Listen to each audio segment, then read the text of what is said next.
I need to report a missing person. Oh, we'll find something down there. Hey, whoa, stop! Holy shit.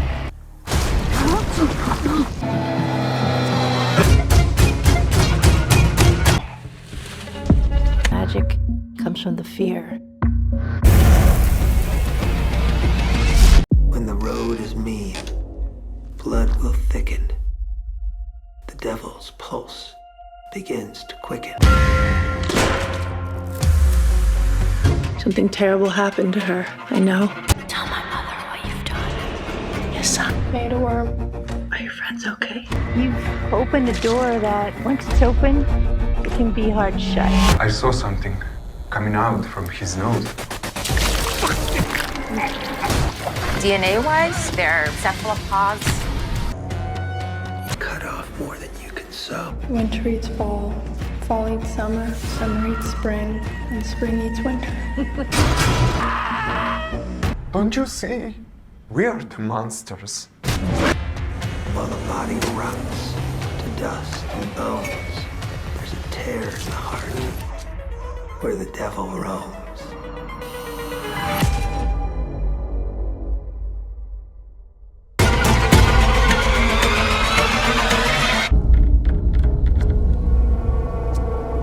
Oh, it's not a gift, Izzy.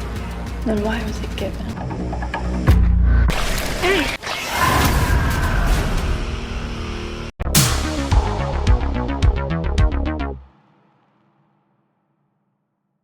The first question I want to ask you guys, okay? I got to get this out of the way right now. Do you ever get da-da-da-da? You ever get that? Probably not, right? No, yeah, please. I mean, yes. I've been used to it since I was born, you know. Okay. So, yeah. Yeah. And the other thing I told Craig we can't do that. We can't do that. Yeah, you just told me that's the number one question we can't ask, and it's the first question. Yeah. I'm firing both of us. We're done. Oh, okay. No, I'm always going off script. Well, some directors do like that, though.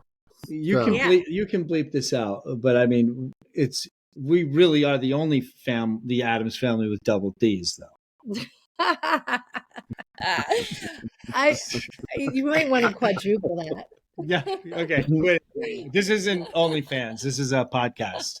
Let's go, people. You asked for it. Yeah. It's not OnlyFans, but I don't know what just our happened. content. I think the professor just started. I thought this was OnlyFans. No, that was a previous recording. Oh, no! I thought OnlyFans. OnlyFans. When we did the show. That's what you guys. Specifically, Shark Only porn. thanks. Oh, Toby. Yes. Oh my God. I think you might have invented something That's very smart. now we have an idea. But yeah, I You guys mean, can't keep that. We copyright that. Okay, well, let me jot that down. So, but yeah, all of our content's usually 18 plus. So yeah, feel free. Anything's, as far as words go, you're safe. yeah, Okay. Yeah. yeah. I mean, YouTube, we got to make sure we don't get, canceled, obviously, Right, or whatever. so- but we can't say bad words. yeah, like the Oh, bad. no, words. Okay. The bad No bad. bad words. Yeah, like yeah. fuck shit, damn, that's fine. It's the other content that people don't agree with that we got to Oh, be careful right. of. What Whatever. content's that? Never mind. We're not going to cover Yeah. So yeah, Greg tells me you guys are a fan of the podcast here. that. Well, fan of the name. Oh, okay. I swear I'm gonna learn how to buy that shirt because it just brings me such happiness. The name and the image there, it's all so good. And I grew up on a cornfield, so I have a thing for corn. Awesome. Yeah, we are all old school Midwest boys here, so Yeah. that's where we are constantly is cornfieds. Yeah. Are you seeing a town in a cornfield yet? Yes. We just what? Was that last week? 2 weeks ago. 2 weeks ago. 2 weeks ago. We saw that, and then we saw Final Destination. Yeah. Oh, nice. We haven't Yeah. seen it either yet, but the writer of the books we're friendly with Adam Cesare, and I'm dying to see it, but we live in the middle of nowhere, so it's hard to get to a theater. Oh, But gotcha. how'd you like it? Oh, we loved it. Yeah. It was tons of fun. Yeah. Tons of fun. Yeah. It yeah. was, Get this. We were the only two people in that theater. yeah. And we were laughing our ass off. I mean, the That's deaths the are best. absurd. Yeah. It's great. Yeah. That's become a common theme, though. I hear us laughing every time we go to a movie and somebody dies, and the rest of the audience is kind of just sitting there. Yeah. Final Destination. Yeah. Let's see. It was probably half full. Yeah. And nobody was laughing but us. Oh wow. Yeah. But Well, I we think kind it's funny sometimes, you know. when when our movies show and people don't laugh, we always it's like oh shit, like because we think we have a super dark sense of humor, and so a lot of things that we're doing we think are quite funny, but when people walk out or people get disturbed or and then we're laughing, it can be kind of it really makes you realize, wow, I live in a different world than a lot of people, you know. Right. I have a funny story. Oh, Great. I have a funny story about this wasn't in the theater, but so we were at a festival in the UK, and a woman had come up. This was before we were showing our film Where the Devil Roams, and a woman was a fan of our film Hellbender, and she came up and she was like gushing, like, "Oh my God, I love you guys so much! I'm so excited! I've been waiting to see your new film and blah blah blah. I can't wait." I see her after the film, and I was walking into the bathroom, and she was walking out, and she goes. And she just completely walks away because I guess she hated our film. And I was no worries, babe. There should always be one person in the room who doesn't dig your film, because then you're not playing safe. But she was mortified. And then suddenly she didn't want to talk to me. And I was like, what's actually kind of funny, you know? Yeah, I suppose before we get too far along, in case whoever's watching or listening, we should probably let them know who we're talking to. Oh, yeah, probably. Yeah. So see, this is what we get when we don't script things. Right. So we are joined by John Adams and Toby Poser here, a filmmaking family, basically, because your daughters also do a lot of the films with you, especially Zelda acts in most of them also along with you guys. So we're super excited to have you guys on this special episode for Corn on the Macabre. So thank you so much for joining us, and we're excited for any fans out there to get a chance to listen to your guys' stories and talk about your movies. So I'm super excited. It's really nice you guys invited. I found John on Facebook. I was like, you know what? I'll send him a message and see, because some people just don't want to talk about their stuff and they just want to do their art. There's nothing wrong with that. And so I just figured, hey, he's not interested. And then out of nowhere, I don't know how long later it was, John was like, hey, I'm so sorry. I don't even mess with Messenger. I didn't even notice. We would love to. And I was at work. I was like, oh, sweet. I have to get a hold of Randy. And so we were very excited. And it's funny that you guys are a filmmaking family because Tom here is actually my father. And he is the whole reason I even know about your guys' movies because he came to me going on and on and on about The Deeper You Dig. He's like, you gotta see this. You gotta watch it. We're real big into independent. I mean, we love horror films, obviously, but we really like paying attention to the independent filmmakers. There's nothing wrong with Hollywood. I mean, there is. Yeah. But I mean, honestly, most of the good stuff is always going to come from the independent filmmakers and the underground stuff. Kind of like with a lot of modern day music, it's not out there on the forefront for everybody. You kind of got to do a little looking for it. So Tom here, he joins us here and there on podcasts. He helps us out at events. And since he was a big fan, I wanted to bring him in on this episode too, because he's like the whole reason I know about your guys' stuff. And then of course, after Deeper You Dig, I had to make sure that we literally see everything you guys put out. So he's the whole reason that we even know anything about you. Yeah. So. What as you know, like I don't know that I'm a filmmaker, but a student of film certainly. I have kind of a side gig on eBay where I sell movies, and I do a lot of trading on Facebook Marketplace. And your guys' catalog is some of the stuff. Whenever I see it, I don't care how many copies I've had. I will buy it and I will force it upon people. Craig knows this, and be like, you have to watch this. You'll thank me later. And I haven't been able to find that many copies of Hellbender, but Deeper You Dig, I found a lot of copies of. And those two, just personally for me, those two are the ones that resonate the loudest.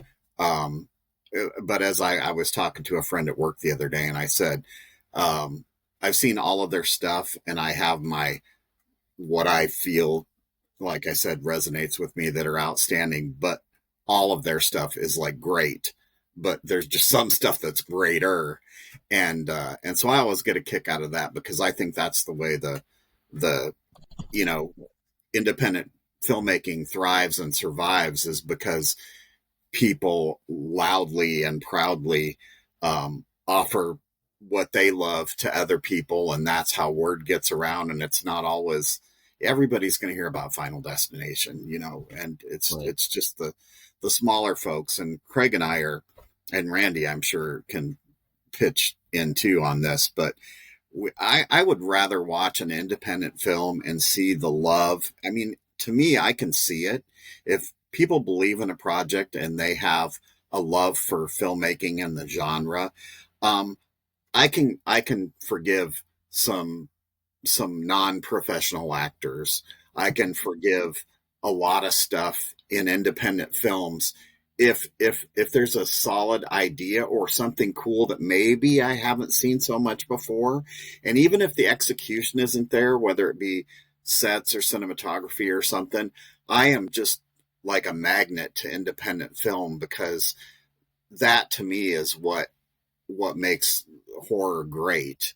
And I mean, I don't know that I can think of any time, and keeping in mind I saw John Carpenter's Halloween in the theater as a kid, but I think we're in just this like horror renaissance that's just fantastic to see. It's great to see Hollywood films succeed, without a doubt, because that's just going to bring filmmakers like you guys to the forefront. And you can see already that Hollywood's snatching a bunch of these independent directors and saying, here's 20, 30, whatever $1 million, and what can you do with this? And that's great. That's great to see, because there's still, to me, and always will be, there's not a more exciting genre than horror for that type of stuff. Absolutely not. I would love to see, like you mentioned, there seems to be a resurgence of horror, especially in more independent, lower budget, unknown filmmakers are getting a wider release. Terrifier 3 was a perfect example of last year. Like we never thought we would. That's something you never thought you were going to see in the theater, and just that movie alone being out there, it like widens the horizon. That before you know it, people like Toby and John here, if the possibility of a Terrifier sequel can throw on the big screen, there's no reason that something that Toby and John could do that you could see on the big screen. I mean, they've already made films. Hellbender is my personal favorite, so I'll use that as an example. With seeing stuff like Terrifier 3, that I can see something like Hellbender on the big screen with no issues at all. Whereas beforehand, you never would have thought that possible. It's kind of, a callback to the 70s and 80s where it was okay for whatever horror film, no matter how much it, took to make, no matter who was making it, it can get released and people can go enjoy it. So I'm really excited for what we've been seeing in horror lately.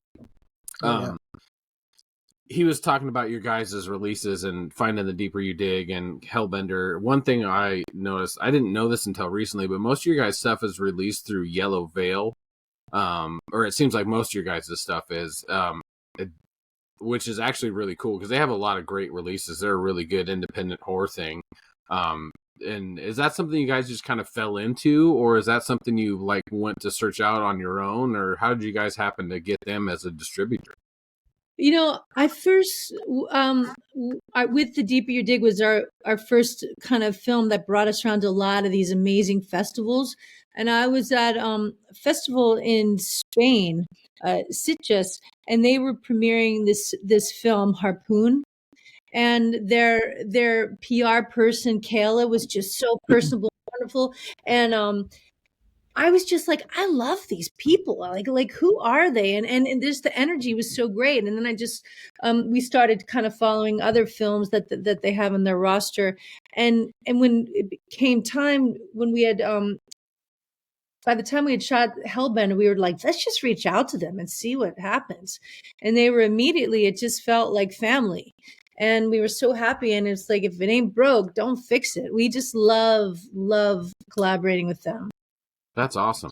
That's awesome. Yeah. I mean, and they're wonderful. Like you mentioned, their roster is fantastic for independent horror, and they do some non-horror stuff, obviously too. But their roster for independent horror stuff, I mean, obviously with you guys, but some of their other releases they've released great stuff, and I think that's the independent community. I don't know about everybody specifically, but I tend to pay attention to certain releasers, certain distributors. Because, with a lot of them, you can start following them because, most of their releases are something, you're going to be attracted to. So I'll pay attention if I'm having a hard time looking up, whoever I, currently enjoy. If they've got not a film that they haven't released lately, I'll go and check out new releases from whatever distributor that I know I enjoy. And that's a great way to come upon film too. So that's awesome. That's awesome that you guys just kind of just fell into them and reached out and it just kind of immediately clicked. That's the kind of stuff you just love to hear about horror, because even though it's the big scary place, it's the most inclusive and loving and family oriented genre out of any genre out there. And that's the greatest thing about horror. That's what we went to we had a Nightmare Weekend convention here in our area last year. And just like the way they treat people, filmmakers like yourselves and actors and everything like that, just going out there and being able to talk to people is like the most exciting experience ever, because everybody is so appreciative and loving and they treat you like another human being. So that's one of my favorite aspects of the genre, just in general. We agree. We are at home with the horror community. Like nights like this, just feel at home. We're talking to you guys. We know we're friends. And, that speaks to what you said about, like, right now, horror's having a bigger moment where Hollywood's recognized it. But Hollywood will turn its head towards rom-coms or something else soon. And we'll still be left here, and we'll still be just as strong. And so it's kind of like the underground rock and roll circuit or the punk rock circuit, or it's like those clubs stay there. Once in a while, a punk band turns into Green Day and they play Madison Square Garden, and, and that's great. But those small, stinky punk clubs are still there with great inclusive audiences and really cool artists. And to us, this is the exact same as being in a rock band. We just travel. Luckily, we're at a place in, evolution where we can talk to you guys over the internet. We don't have to drive all the way to, Iowa right now. And so it's a really great time. But we would. Yeah, but we, yeah, exactly. But we love driving. We love driving Iowa, and we like Des Moines quite a bit too. So, but the point is like, this is the rock and roll circuit, or, we made a movie called Where the Devil Roams, which is about the carnival circuit. And it's like, this is the carnival circuit. It's here to stay. And it's a really fantastic community. It's also, absolutely. Like for us being tiny, like little kind of band of like misfits that we are, to be able to play with some of the bigger boys and girls in the industry is pretty incredible. And it speaks to the voracious appetite of genre fans and how like inclusive and welcoming they are. I mean, we made a bunch of dramas first. Actually, our first film was meant to be a really dark ghost story, and we started shooting it. We just weren't quite ready. The kids were 6 and 11. We weren't ready to kill them. And it was just like, we just weren't we hadn't earned it yet, or we weren't comfortable, but eventually we were. And once we did, it was just like, oh my God, it just felt, I always say this, and for me, it's not even corny. But it really felt like falling in love. Like we kind of met our partner, our artistic partner when we started making genre films. And I'm so happy about it. As a consumer and viewer, it is painfully obvious that is like where you guys were meant to be. I mean, from the moment I saw Deeper You Dig, and then everything since then, it was like watching Deeper You Dig. I mean, I can list 100 different movies, but Deeper You Dig is just one of those independent horror releases where you're like, that this was meant to be. Like these people, these are the independent horror filmmakers that you wait to release. You know, you wait for a film to come out, so you know you can fall in love with the filmmakers and continue to be excited for any release they have. And so when you mention that, even though it sounds corny, like you said, we're falling in love, like it's noticeable on the other end of the camera for consumers and viewers, because it's just, it was kind of like a perfect fit. And watching that film, and I'm sure you guys were, I don't know what the budget is. I don't even know if it's listed, but you know, obviously it's a lower budget. But in talking to Randy, I think one of my absolute favorite thing about your guys' films, and obviously you're operating on a lower budget, but how much you can do and how much you can command with what you have, and also almost entirely inclusive to you guys doing everything with the films. And John was talking about using music as a metaphor. It's really interesting that you mentioned that, because although you guys, you act, you direct, you write, you shoot, one of my favorite things is that John and you guys do the music for all your films too, which is not always one of those things. Not everybody, you know, filmmakers like John Carpenter and stuff. Sure, there's some out there that do the music too, but rarely do you find that the filmmakers are also doing the music, and the music is really awesome. Like, I'm sure, thanks. you know, from an aspect of you guys, you're like, yeah, it was, you know, it wasn't that hard, but you know, to somebody seeing it on the other end, the music is really inclusive to your guys' stuff, and it really fits. So the music you guys use, especially in Hellbender, music is a big part of the film. It just, is that come from a place of you just being musicians to begin with, or? Yeah, and I'd always been in regional punk bands. You know, none of them just regional acts, sleeping on floors, playing in clubs, walking out with $100 and being happy. You know, and so. Sure. That's where I came from, and I loved that. But once we started making movies as a family, and the girls were growing up, they wanted to be in a band with me. And so I was loving that, because suddenly I'm able to continue my music. And so we all have been feeding each other's musicality. You know, it's nice to be when we started, I was 40 something, and the girls were 5, you know, one of them was 5, and one of them, you know, and they're teaching me. They're like, Dad, listen to this. So what, especially after The Deeper You Dig, where I love doing like the sound design, but it didn't really have a lot of actual songs. But after The Deeper You Dig, because The Deeper You Dig is a super brutal movie, like it's very brutal. It's super, it's sad, it's brutal. It's like, and we love it. It's very dark. We wanted to inject some joy in our next movie, but keep it brutal. But we wanted to have a little bit of joy, and the best way to do that was with our band, because we sit around doing music together, and it's fun. And so it really worked with Hellbender, and it helped drive the fun of the story and make these two Hellbenders more approachable. Well, it's worth mentioning too that before Hellbender the movie, we had gone out to California, where we had lived for a while, to like visit friends. We were like, let's shoot a movie out there, because there are these cool, you know, video, because there are these cool, you know, burnt out like desert landscapes. And so we were making this music video for a song called Dark Sky, and it was so fucking witchy. I mean, it was, and it was almost like John's computer was possessed when he was editing it, because shit was going wrong, but it was all going right, because he was like, oh my God, look at this mistake. Look how awesome that is. And that's like the story of our life. We learn so much from our mistakes, and we're able to often use them. Often they give us something we wouldn't have even imagined. And so it started out with this video, and we were like, and we already had, you know, this Hellbender as the band name. So we were like, that video became essentially like kickstarted the movie. It was like this crystal ball vision of what we could be doing in a feature, and exploring what the concept of this Hellbender is. So, one thing that I really love about your films is there's a dreamlike quality to all of them. And they're like folk tales. Nice. Also, speaking of witchy, you know, and the cinematography plays into that a lot. And where the devil roams. I wanted to ask you about this. There's some shots in that look like they came right out of the cabinet of Dr. Caligari. Love dub.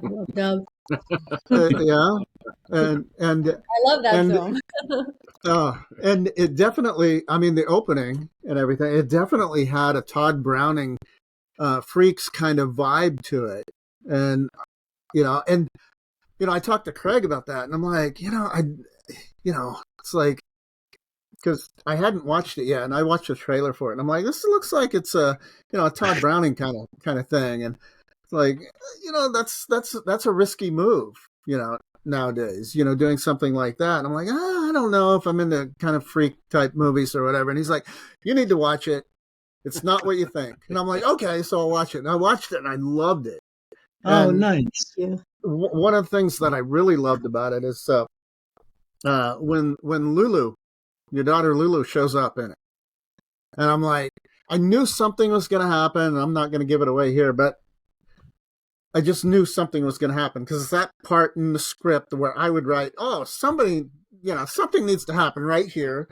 So I'm waiting for it to happen. And it was totally unexpected, what was going to happen. And so I want to move on to Hellbender right now, real quick. You had me from the beginning of the film with the red Mustang. Oh, yeah. Yeah, I drive a white Mustang. Nice. So, yeah, 68 also? No, I've owned a 67, a 68, and now this one is a 2016. All right. And white, you ask? Well, behold a pale horse. That's all I need to say. I love it. I love it. This guy right here, I really want to do something with him. He's a demon. I really want to do something with him and the pale horse. Love it. Randy, about Behold a Pale Horse or something, and it reminds me of, I think Craig will know who I'm talking about, Michael Whalen. He's a sci-fi cover artist and artist of the, pretty renowned guy. But I think he did, like, I want to say Piers Anthony or something had like a book or a story titled Behold a Pale Horse, and it's like a death type of character behind the wheel of a car, not a Mustang, but right. And that's kind of, I think, what Michael Whalen drew from the story and illustrated for the cover. That's kind of wild. And Johnny Cash sings about it in his song, and that's one of my favorite songs ever. I remember the first time I heard it, I thought, oh my God, it's a perfect song. Yeah. You talked about the opening of Hellbender. So one of my favorite things about your guys' films is you really pay a lot of attention to catching the viewer in that opening sequence. Like your opening sequences, there's always an event, and you're always like, fuck yeah, I'm ready. Like we're blowing witches up and shooting them up into fire. Or people are exploding in Hellhole, or there's always something that, like, okay, something's going on, and then the viewer is just getting throat punched, and then like you're kind of in for the ride, and you never know what the ride's going to be necessarily. Sometimes it's quieter, sometimes it's more intense.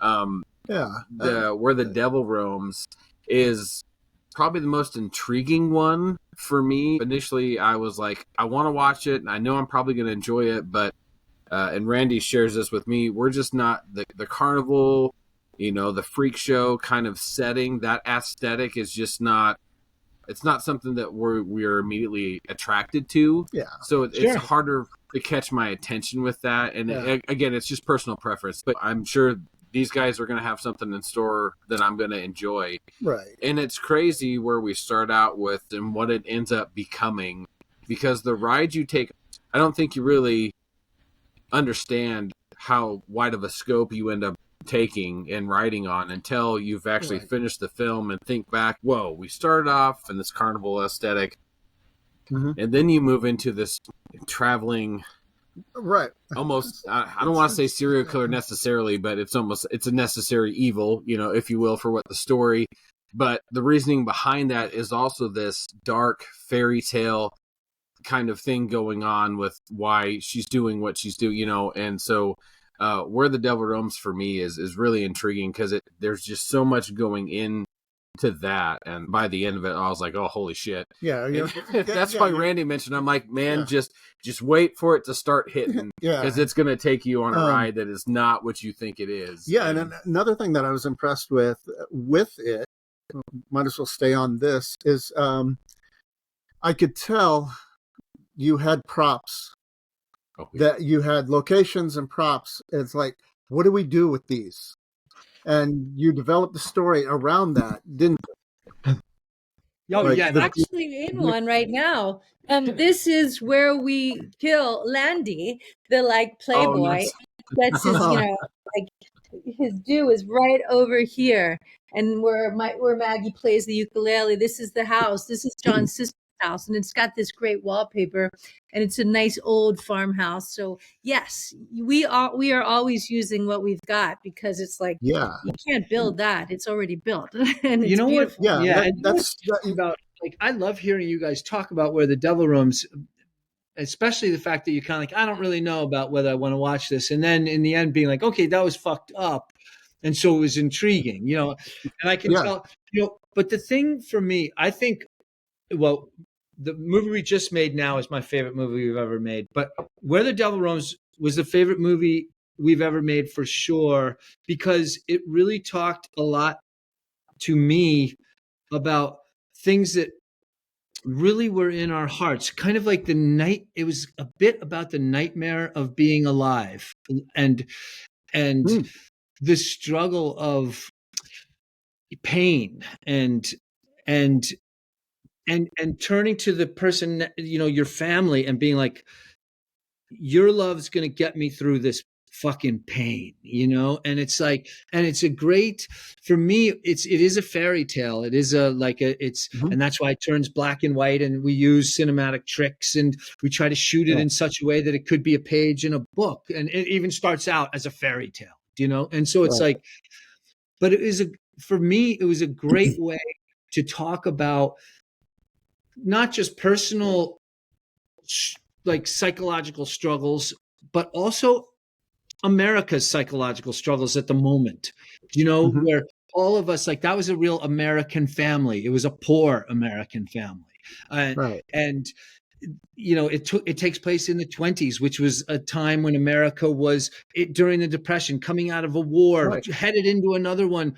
It's like there was a lot of mirrors to the present time. And rather than make a movie where, everybody can recognize their neighbor or this or that, it was fun to talk about all those things and cover them in the 1920s.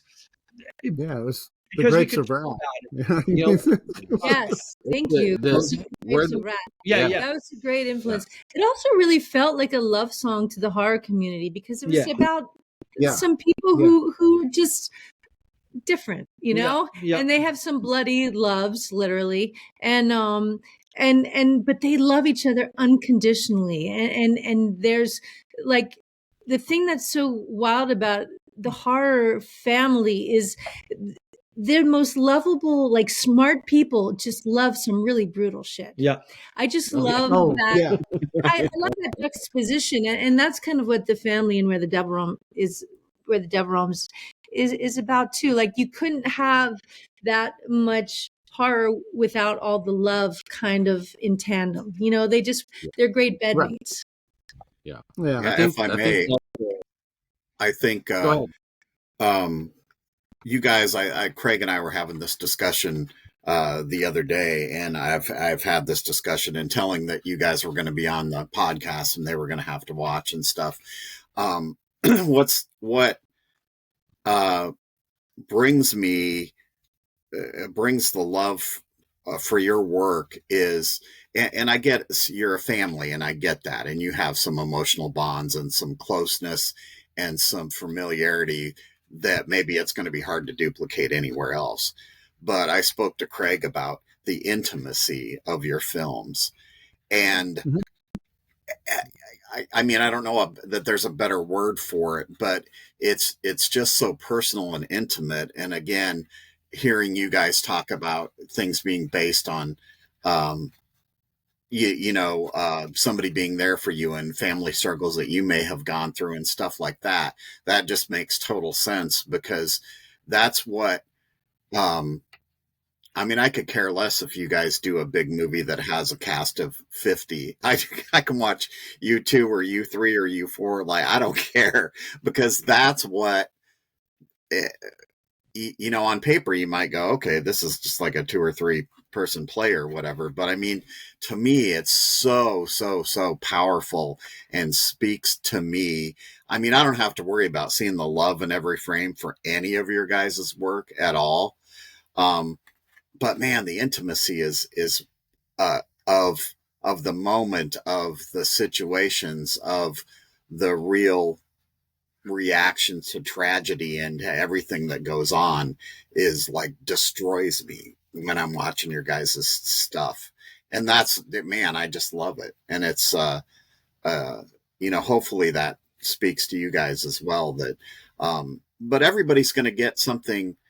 And what I love about being on the podcast is everybody brings something different and everybody has a different reaction. So like, these guys may have not been at the whole carnival thing, but I grew up around carnivals as a youngster. I was born in 1961, and my uncle, who sadly passed away not too long ago, actually owned a carnival back in the day. And he was somebody that, if the guy, I don't know what the guy didn't do. He was mayor of a larger town in Iowa. My grandparents are Greek and came over through Ellis Island from Greece, from a house with a dirt floor. And my food. Yeah, my grandfather and his brother, I was lucky enough, and you don't realize this stuff when you're a kid. I was lucky enough to I never knew my grandfather. He passed away while my mom was pregnant with me, but I grew up in a house with all women, which gives me certainly a unique perspective. My sister, my aunt, who basically raised me, my mom, and then my grandmother. And my grandmother was special in her own way, even though I didn't get to meet my grandfather. But having my aunt and uncle around and coming over to the house, and they're both sadly gone now. But I really look back, when you get older, you look back on stuff in a completely different lens than you would when you're 20 or 30 or whatever. And I like miss my aunt, Cecil, was just such a character, and nothing was safe with her. Nothing was out of bounds. If you were a fucker, she would call you out on it without hesitation. And you realize how meaningful that is, and what you miss about a person when they're not around. And again, it all goes back to that intimacy. But the carnival thing had me from the start. I was just like, okay, yeah, this is right where I belong. I'm all in on this. And but you guys, again, I just keep doing what you're doing, because we're gonna watch, all 3 of us, and it's that the love for that comes through, no questions asked. And that's again why I'm such a fan. Well, you just, I think you made our month. Yeah. And that intimacy comes, so like we were saying before, it's like being in a band. Our family's like being in a band, and we get to go to festivals, and we get to get invited to Fargo, North Dakota, to show our movies. So we'll go out there, and we learn so much. There's so much companionship in that intimacy, if that makes sense. Do you know what I mean? It's like the people we're meeting, we're learning from them. We're feeling the same feelings. We're talking about the same things, and they are giving us permission to make films about what we're all feeling. And it's a very lucky thing that people we've made 5 movies now as horror movies as a family. And we feel very lucky that people are continuing to watch. Do you know what I mean? And let's make no bones. There's plenty of people that fucking hate us. Do you know what I mean? Oh my God, I hate that family and their movies. And that's great. Like we're like, as long as we can get some love and some hate, then that means that we're doing art. Yeah, and you're getting a lot of love here. Oh yeah, and we feel it and we appreciate it. Yeah, So, and definitely. yeah. I mean, obviously, we're here because your most recent. I know your newest one is not out yet, but you've made 5 horror films. But just for listeners and viewers, you guys do have some films before that.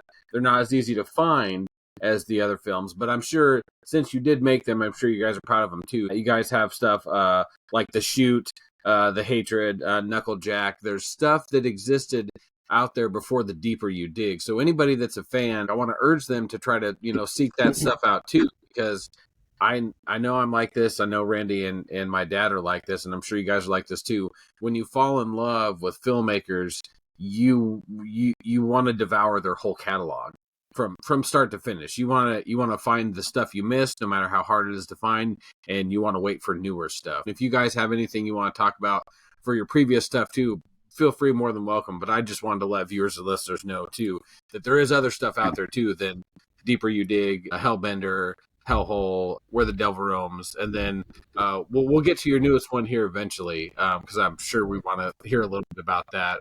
Mother of Flies is your guys' newest one, and can't wait for that. We loved making those.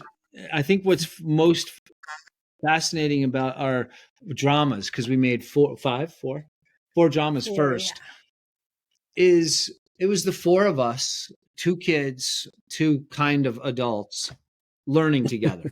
And it's like you can look at each one and be like, oh my God, the innocence of this one. And then from that, we learned this and we moved to that. And then from that, we made a massive mistake and really learned a lot. And then we moved to the next one. So all those, each of them to me is a beautiful documentary of our lives. And I think really fun movies, but they really are, to me, they're, I think, most fascinating because you can really see us as a family growing. And I think it speaks to something you said too, Tom, that there have been times when we tried to step out of the intimate nature of a lot of our films. And I'm not sure we succeeded as much. That doesn't mean we won't succeed eventually doing something a little more expansive, but we've had a hard time with that. Like there was a core, like when the girls were not in the shoot, and there's something really missing. Like there's a soul, like there's a heart kind of missing from that. We even shot a film a couple summers ago that we didn't even finish because we were like, this is just, it's missing a heart. It's missing a soul. It's just missing everything that feels like, the crux of what we do and hopefully do well. So, and some people would even take that word intimacy. And I mean, at times I think people said our films were claustrophobic and we were like, oh, should we try to do something different? And then we would not feel we were as successful.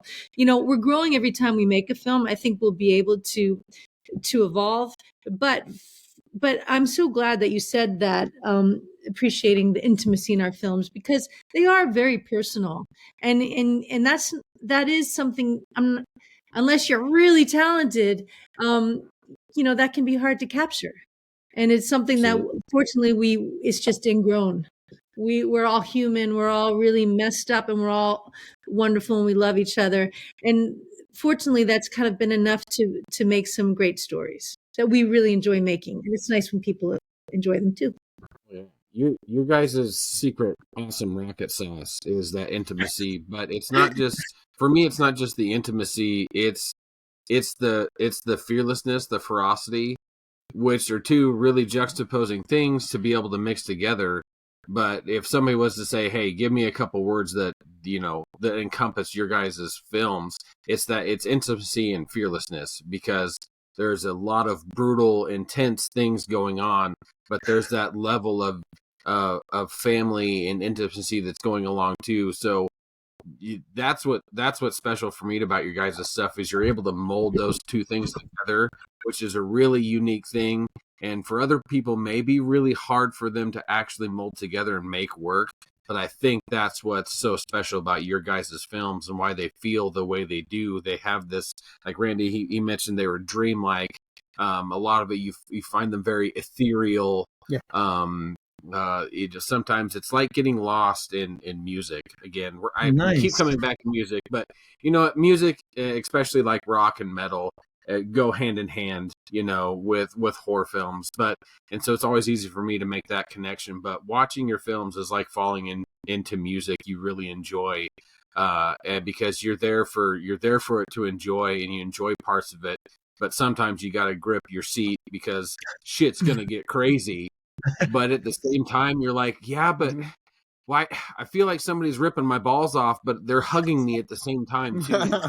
So like, you know, but what a fucking feeling, man! What a fucking feeling, you know. So that's got to be our new motto, Greg. Right. There you go. The Adams family. Their nuts ripped. They'll rip your balls off and hug you at the same time. Oh my god! Thank you for that. Yeah. Oh my god.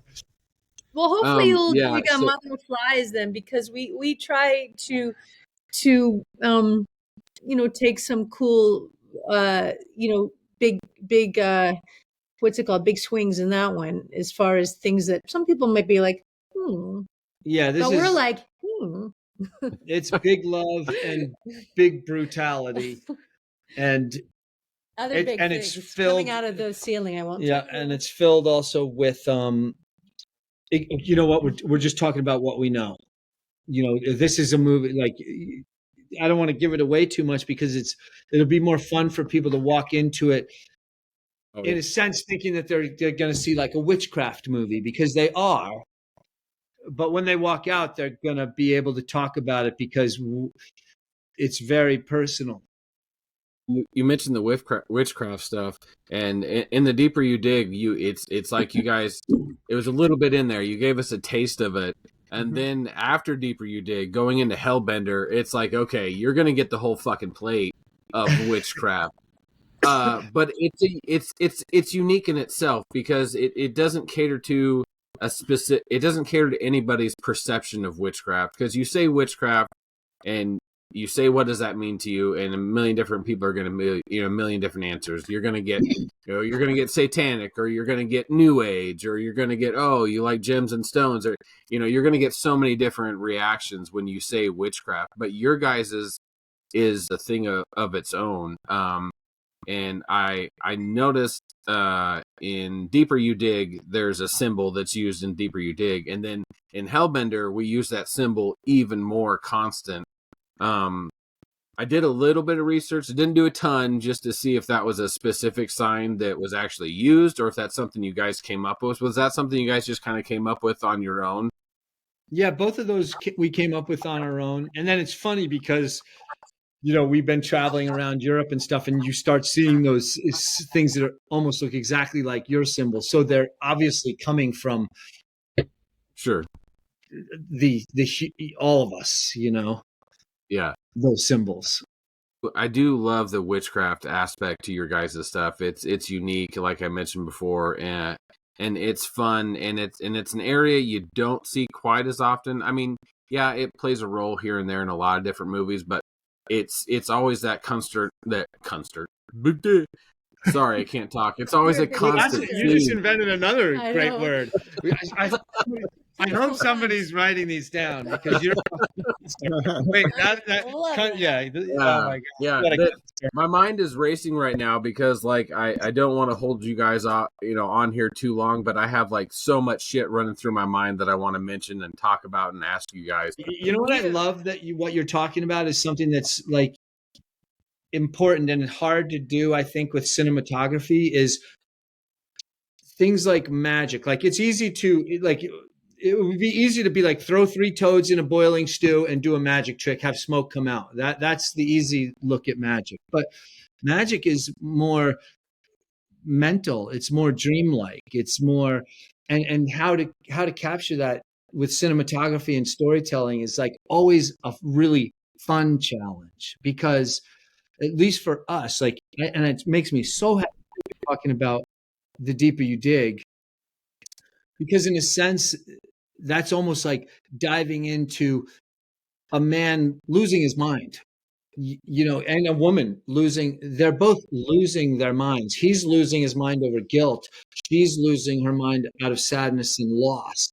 And, how do you put that onto film is always a fun challenge. And so I love it that you say that you're mentioning the dreamlike quality and the witchiness together, because if there's anything we would like to be great at, it's to continue getting better at that, It's also And I think it's very hard to be original, especially there. I mean, I love that subgenre. I will watch any kind of witchy movie, but it's for us, our take at being original is just literally being playful. Like it's for me, anything witchy is just intuitive, and I'm not Wiccan, but I imagine people who are witches, a lot of that has to do with intuition. And so for us, like coming up with those mythologies and those spells is such a fucking joy. It really is. I mean, you just have to reach into your most childlike imagination. And we pretty much do that with every film, coming up with some kind of mythology. I love the mythology used, and again, forgive me for going back to Hellbender so much. Cool. The magical aspect in that, and you guys just talking about how the mythology used and you make it up for it.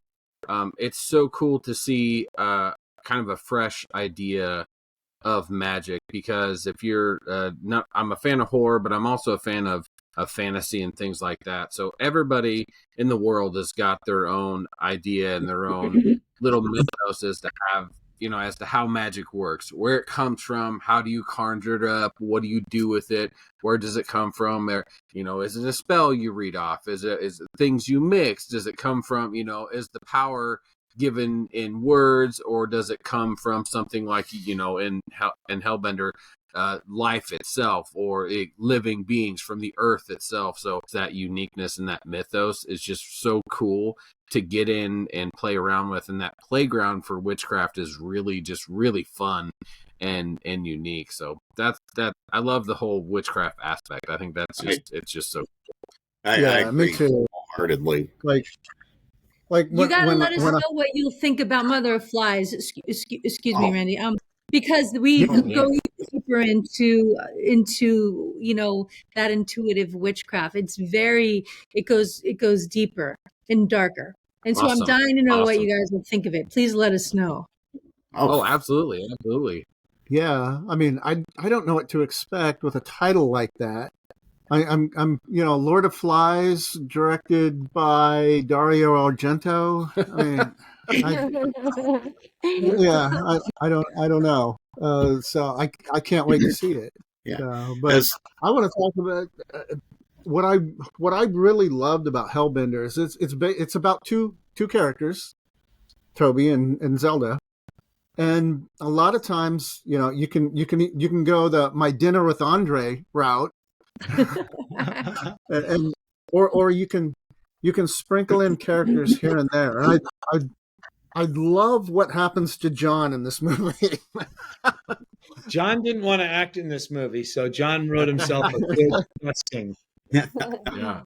John got Thanos snapped before Thanos snapped was a fucking thing. We obliterated and ashed his ass out of nowhere, and then that was done. Yeah. That happened. I was like, oh shit, because you see John, and after Deeper You Dig, you're kind of expecting, okay, this is a family affair. Right. You're bracing yourself to like get involved with this character. He's going to be a character, and then that was like, okay, cool, bye, all right, that's cool. Exactly. Like, yeah, Toby was like, Craig, speaking of getting your nuts crushed. oh god, yeah. No, yeah. Shooting that scene where John kind of, levitates in the air before he gets dusted. So we did that we have a Kubota tractor, and I had never operated one before. So for me, it was confusing, up and down. And I was like, and so I was really. And so she already had kids. Yeah, I was in a harness, and I was like, you just do that, just pull it towards you, and I'll go up. And she's like, that's right, so. And suddenly I'm bouncing on my nuts, and I was just like, oh my god, Booby. From now on, we're gonna practice with a dummy. Instead of me being the dummy, which I am a dummy, but anyway. Oh God. But that was a fun scene because Toby was like, I was like, I don't, after the Deep You Dig, I really you guys should act. And a lot of people had said one of the reasons we made Hellbender was because people were like, after watching the Deep You Dig, they were like, oh, we'd like to see the daughter-mother relationship because they seem to have a really good chemistry. So we were like, all right, well, let's do that. That'd be fun. And so I didn't want to be in it. And Toby's like, you're going to be in it. And so we just I was like, here, let me write a nice role for myself. It's literally like 2 lines and I get killed. And you're so lovable. John actually is really talented. For someone who's so like lovable and nice, he's really good at playing assholes. Yes, I like playing an asshole. Brilliant dick on screen. And I love how lovable your character is. I'm a cunster. Yeah, there you go. And, I think that's something that adds to that. We were talking about the ethereal dreamlike thing, and not that it is inherently itself, but I think something that adds to that is the ambiguity of the characters on a constant basis, because everybody's always kind of in a gray area for you guys with your characters. It's never like this is the good guy and this is the bad guy.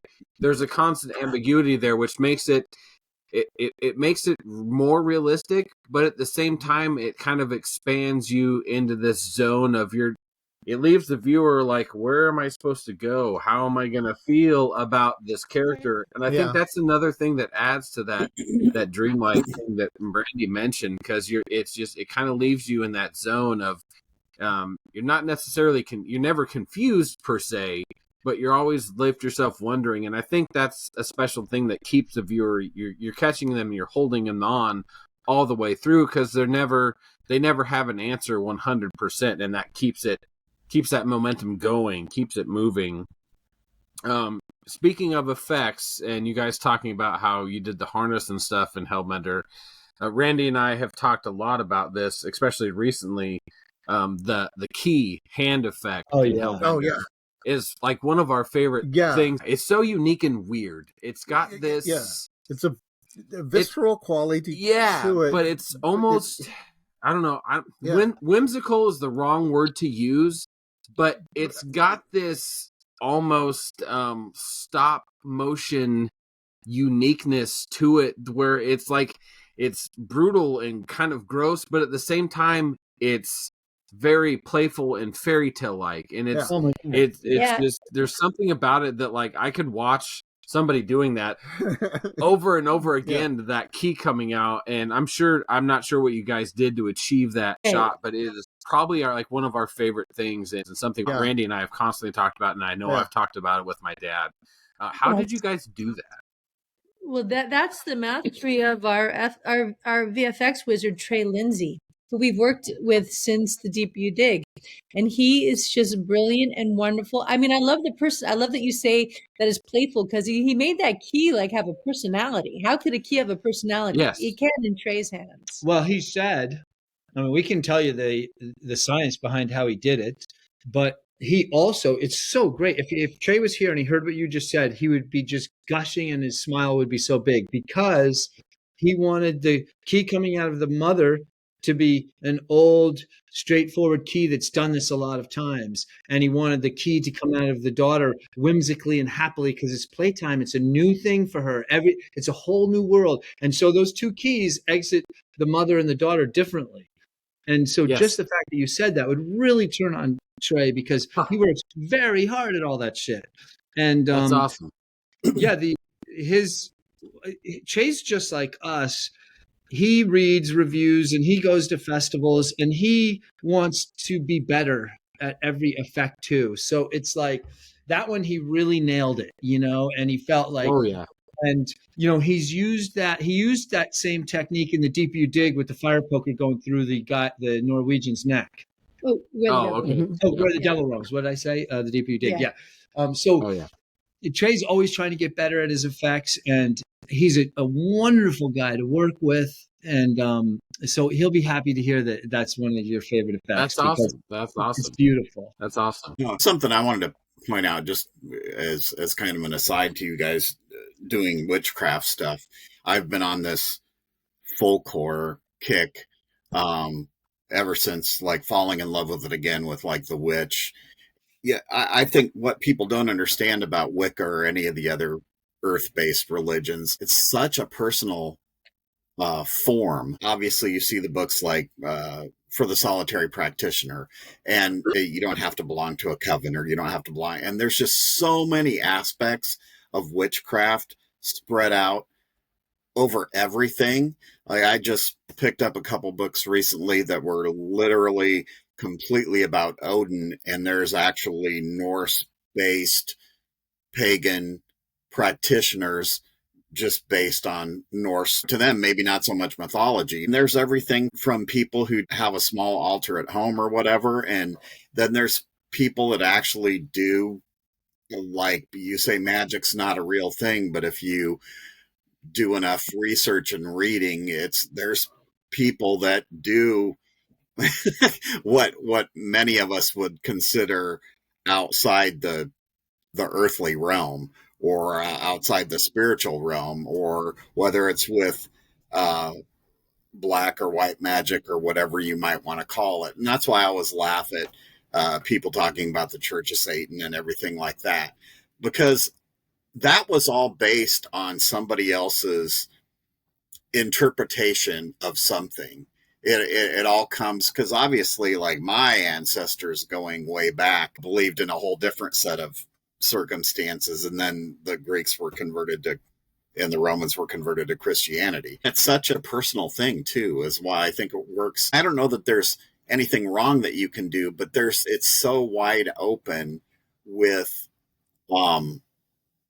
that I think you guys brought into that, and especially in Hellbender, that mother-daughter relationship. And part of the reason why that film works so great for me is I was she was told she couldn't go out and socialize because of this set of circumstances, and resented that. And as a kid, I had the most overprotective, crazy mother, it may be to me, in history. And why my sister broke her leg ice skating when she was skating for the first time, because somebody came up to her along the ice skating rink and pulled her down and broke her leg. And so I never played hockey when I was a kid. And now I manage a hockey store, and I'm a player and such. It's just that little detail just deepened my connection to what you guys were doing on screen, the witchcraft aspect. And you're going to get people that are involved in a religion that say, oh, that's not the way I do. But witches are especially sensitive to, like, well, we don't get a fair representation. It doesn't have to be witchcraft. It can be something else, where people are like, that's underutilized, or that isn't how we do things, or it's kind of gotten a bad rap because of older movies like Blood on Satan's Claw or something like that. People associate everything bad with something, and then it just becomes part of the fabric of the culture surrounding that. I'm excited to hear that you're doing something else I haven't read anything about the new project, but something else that's witchcraft related, because that's fantastic. And that will always draw me in. And I'm so glad to see the resurgence of folklore, period, because I think it's such a rich something that can be running through everyone and everything and through the earth. And so many people can pick up on the horror that's involved in a lot of those early rituals and things like that. Yeah, I mean, I love everything that you're saying, because here's the thing. In the night, a beautiful glowing globe goes across the sky, and I drift off and I dream, and I hear owls and birds, and I wake up because the sun shoots a ray of light through my window and I can smell the flowers. And if all those moments don't tell me how much magic is happening, then I'm just not alive. And so all we're doing when we're talking about witches and making movies about this thing is we are recognizing magic, because it's magic. This is magic. It's relentless magic. It's the fact that we don't believe in magic that's silly. Oh, 100%. You know, people always say, go out and touch some grass, and stuff like that. But there is magic to be found. It's just, we have, in this internet era where we can do this, which is one of the highlights of what we can do, and we can look up things instantly and get an opinion or a review or knowledge at our fingertips, it's so easy to forget Mother Earth and the miracles that happen all around us with friends and family, and how many times, I know Brandon Lee always used to say, how many times are you going to watch the moon come up or the sunrise? It's not infinite for us. It just isn't. And people, you get to a certain age and you start to understand what it means. Like you said, when you go to sleep and the moon tracks across the sky, or when we have an eclipse or anything like that. This was, to the ancients, that was great magic. That was exactly. And they were recognizing it with sculptures and with poems and with ritualistic acts. It's like, I think sometimes we try to put too much intellectualism in acts that were spiritual. Do you know? I mean, exactly. And we missed the point. It wasn't so much like, so anyway, this is, I think the horror community, like, to put it back to the horror community, from us traveling around and talking to people at conventions and at festivals and on podcasts and things like that, I think what's great about the horror community is all of us recognizing that mystery, and to be able to talk about those kind of things. And we get to talk about them through art. So it's easier than like us standing around in a circle and trying to talk about it. We can mention The Shining, like we could bring up The Shining and talk about, what is The Shining, So that's what we love about the horror community, is we are talking about mysterious, beautiful things. And it's funny that it's usually dressed in terror and horror and blood. Right. Right. It's freaking great. Well, and again, in horror, you can talk about things and you can make a connection with things that, I mean, it's such a broad, beautiful genre that you can bring so much into it, and people that are watching your art can take so many different things away from it, which I'm sure in talking to fans and stuff of your stuff, you maybe hear once in a while, you're like, I never thought of it that way, or I wouldn't expect someone to have gotten that, which is why it's so enduring, I think, as a genre. Like you said, Hollywood's going to turn its head like the meme with the guy with the girl and looking back at the other girl. Hollywood's going to turn its head eventually from horror, but it's still going to be there. It's always going to be there because more people are discovering that. And I think horror, more than any other genre, it's almost like a gift, like a great book or a family Bible or something you would pass down through generation to generation. And that's, again, the beauty in it there.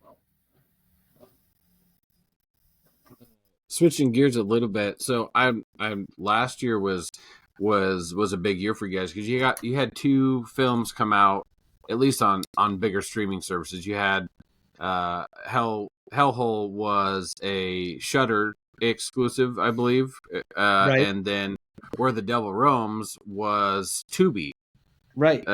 Exclusive films. That was really exciting to see you. First of all, see you guys have two films come out at once.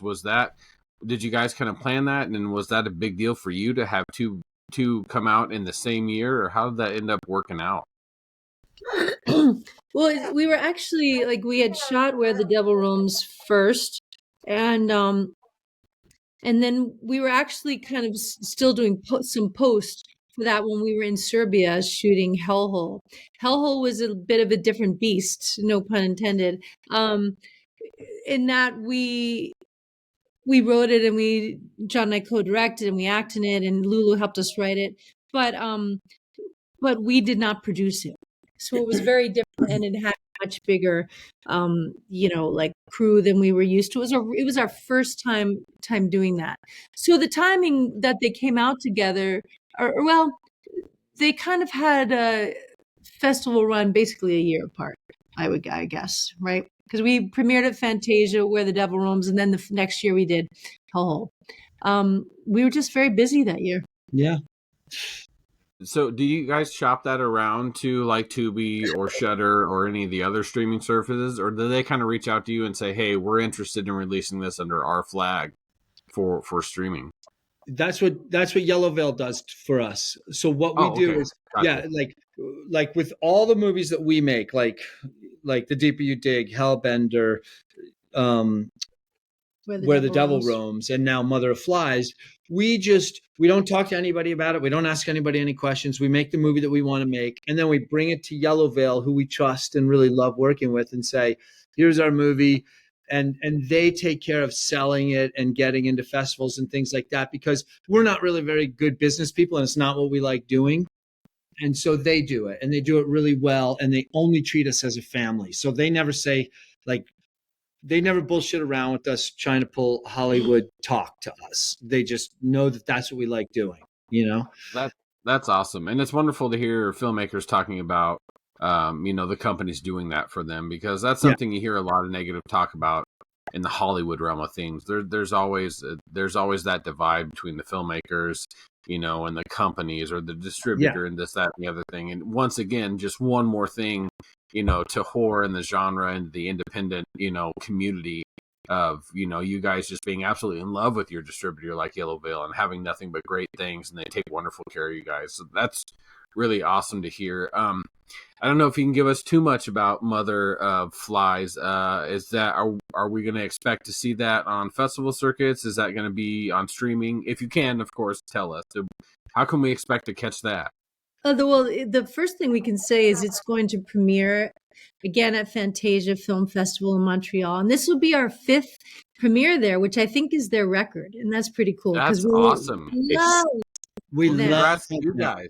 Thank you. That's awesome. We got a bunch of cool festivals coming up with that. Good. And awesome.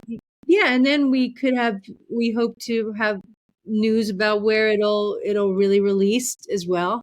But so far so good. Yeah, I think what we have to say about that question is we've been really lucky to be in a network of good people. Like, you do hear a lot about in the film business how shitty it is and how backstabbing it is and all these terrible things, but it's not really in at least in our independent horror world.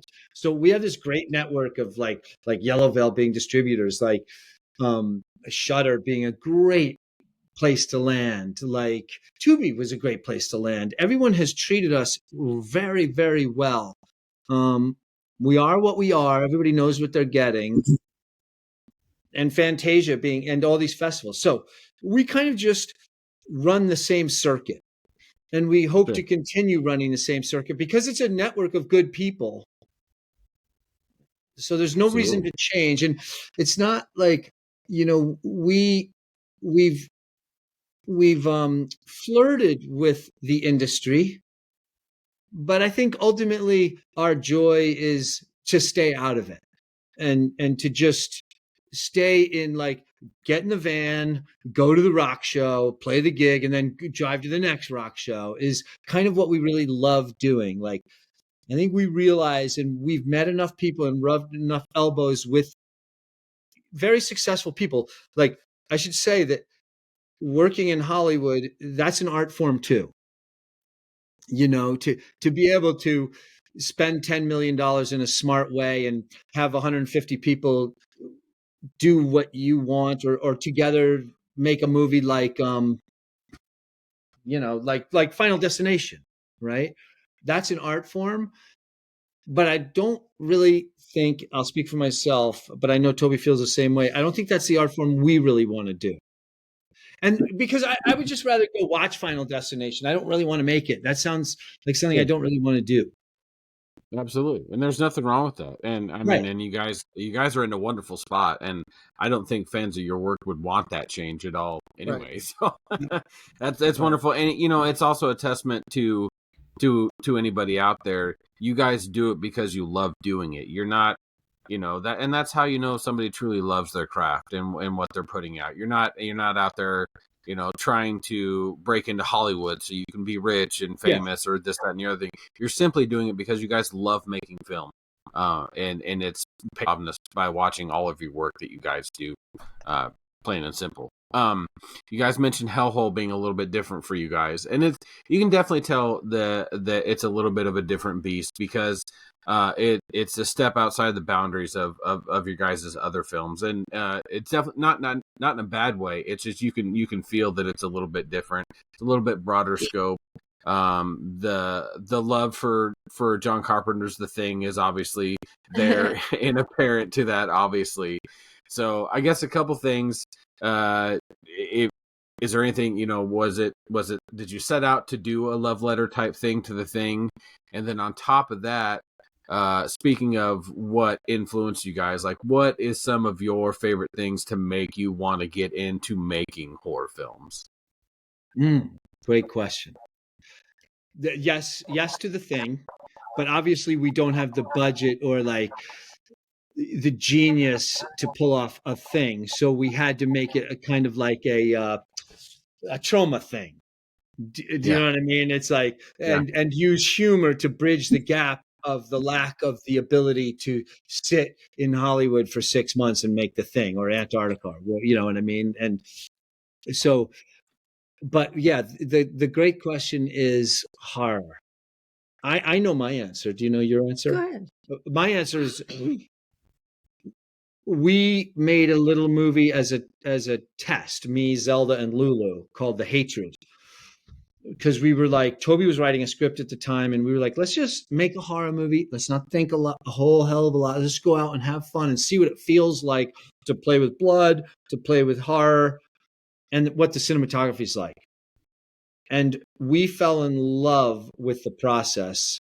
But most of all, what we fell in love with, and this is why I'll always just want to make horror, is the artistic freedom that you have when you make horror. So what we learned was, like, if you want to talk about something like cancer or about the death of someone in your family or anything, you want to talk about sexual assault, or you can use a metaphor and you can talk about really hard subjects covered in fun cinematography so that these tough conversations are artistically fun. Rather than like, I sure don't want to make a movie about cancer, right? Because I've had cancer and it's no fucking fun, and I don't want to make a movie about it unless I cover it in horror. And then I really want to make one because there's so many ways to talk about it, And then it's fun. It's fun for me. It's fun for other cancer survivors. It's fun because we're dressing it back up, covering it in blood. So that's why I love horror. That was a long way of saying that's why I love it. Artistic freedom. Well, and for me, I think my answer is two-pronged. First of all, it is just fun. It's fucking fun to have your pulse race. I love to laugh because I'm scared. I mean, I just find I find horror really healthy. And I always say it's just a very safe place to kind of hash through some nightmarish shit, in the same way that a nightmare is a healthy way for you to deal with shit while you're sleeping. And then to jump onto what you're saying as well, I think that what I love is the reclamation you can have in horror by taking stories like for us that are personal, like we've both had cancer, and we can make an artistic. We can take something brutal in real life and make it make believe in film, but it's fucking our dark thing. Like, I'm reclaiming that, and it's my story. You can life can throw us a lot of shit, but when we make a story about it, it's our shit. And I like that reclamation. And I love that watching, in other people's films too. I like how they are reclaiming something painful, unless it's just a story that I'm having fun with. Right. There, and I love those. Do you guys have absolute? Do you guys have some absolute horror favorites of all time that constantly influence you on every film you end up making? Yeah, well, I do love German expressionism. I love films like Nosferatu, Vampire, Cabinet of Dr. Caligari. There's a film, it's not really horror. Maybe back then it was kind of horrific. There's another Murnau film called Sunrise, A Song of Two Humans. That's my all-time favorite movie in the world. It's this beautiful, silent, black and white film. I do like vampire genres, so I love Let the Right One In. The Witch is a favorite film of mine. I love another folk horror I love from a year or so ago was The Devil's Bath, and yes. Exuma, which was really cool. I I love movies about kids. Like we both love The Innocents. I love The Omen. Oh, yep. And I'll just throw in Basket Case because that's what I mean. Sometimes I just want to have fun, and I love Basket Case. So I think I heard that you guys need to make a vampire movie now, is what I'm hearing. I think so. Please give us a vampire movie eventually. I have an idea for something. I just have have to write it, and I've been slowly making an outline for it. And it's a different vampire film because but I'm gonna write it because that would be the point. Why would what gives us the right to make a vampire movie? There has to be something that clicks that the Adams know something about vampirism that hasn't been necessarily done. Do you know what I mean? Or done. So Toby, you do have a great idea. I got to tell you, I always think this isn't I'm not going to come up with the most cool answer, but I have to say that No Country for Old Men always is in the back of my mind all the time about something about the simplicity of it, understated simplicity of it that I want to try to capture in our movies. It's not a horror movie, but it's just the understated small town American simplicity of it is something that I don't know. It's just, I'm always kind of thinking about it. Like, how close am I to that genius? That I know that I'm not close to genius, but how can I get close to that kind of tone? Yeah, there's a very fine art in using simplicity for it to be genius. It's a very fine line and a very fine art to be genius in simplicity. Right. But I would say, John, in all honesty, don't short sell yourself in your guys' films, because that is obvious in all the films that I've seen of your guys. That simplicity is there. And it is not dumb simplicity, and it's very apparent. And it's crazy that you mentioned No Country for Old Men, because immediately in my mind, that is duh. Why the fuck didn't I think of that? Because of the simplicity and the genius in simplicity. It's obvious that you guys, that comes through in your films 100%. Yeah, right. That's awesome. You take a scene from that where he comes in after finding the money, and he sits with his wife in a trailer. There's nothing. It's not. There's nothing. Somehow, it's a scene I can just never get out of my head. What's in the satchel? What's in the satchel? And it's just shut up! I'll take it in the back and fuck you. Yeah, exactly. And it's just great. It's a trailer. It's the lighting. It's the calmness of their acting. It's I've sat in that trailer and done cocaine with those people. Do you know what I mean? It's everything about it is oh gosh. So anyway, yeah. I think something awesome. I wanted to point out. You guys as musicians, and myself being a musician, Craig obviously dabbles in music, and he is the biggest music fan you will ever meet, probably. But long time ago, I probably one of the best lessons I ever learned as a musician from another musician was, and this relates to filmmaking, and I know you guys will know what I'm talking about. It's in those quiet moments, in those silences, where you don't need to play a note. It's those silent, knowing when to be quiet and when to ride something through rather than overplay it, which that's all I did when I was 16. I wanted to be the fastest metal guitar player, and everything was fast, and everybody in my little tiny hometown that I grew up in was oh, this guy's a great guitar player. And then but it's putting two tasteful notes where you could have played 15, or maybe just the pause in between something. And that's what I think. I see that in your movies a lot, where you just let the silence, maybe without even music behind it or any kind of building of something up to a jump scare or something like that. But it's it all connects back, I think, to where horror, I think, John, you had mentioned before that you could talk about things maybe that are going on in our world today and cloak it in the Civil War or uh, around the turn of the century or something like that. And I think it's something just because Craig and Randy and I saw Sinners, and I was so floored by Sinners, was that just as a musician, it spoke to me because I love the blues. I love the blues, and music being like a universal thing that like drew the vampires in. I don't know if some people had a problem with that or didn't understand it, but I certainly understood. Like that movie spoke on so many levels for being kind of a big Hollywood movie. That was the most impressive big Hollywood movie that I don't know that I've seen in a long, long time. And again, as musicians, I think you guys have probably through trial and error as filmmakers have learned that it's those quiet moments that are as meaningful, if not more meaningful than the big, moments.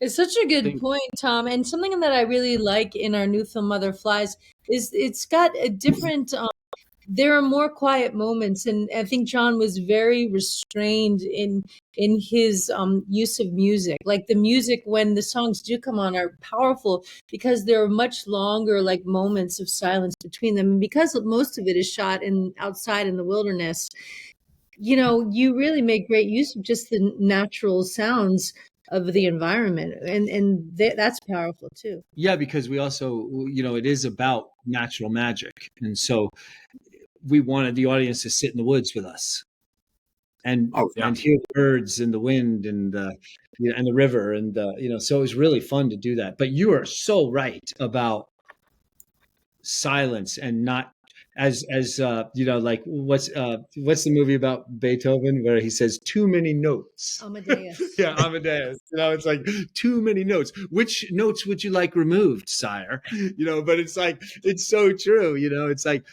that day when musicians or painters or actors realize they get that sudden epiphany of, oh, you know what? It's about what I'm not doing, maybe. Yeah, what you're not saying. I think it was a famous Shelley story of Shelley the poet was, he was in a gathering or something, and they were talking about what they did that day, and somebody asked Shelley what he did, and he's like, I went to a poem, revisited a poem to rewrite it, and I put a period in, and then I went back and took it out, and that's what he did today. And that to me is like the epitome of art in itself.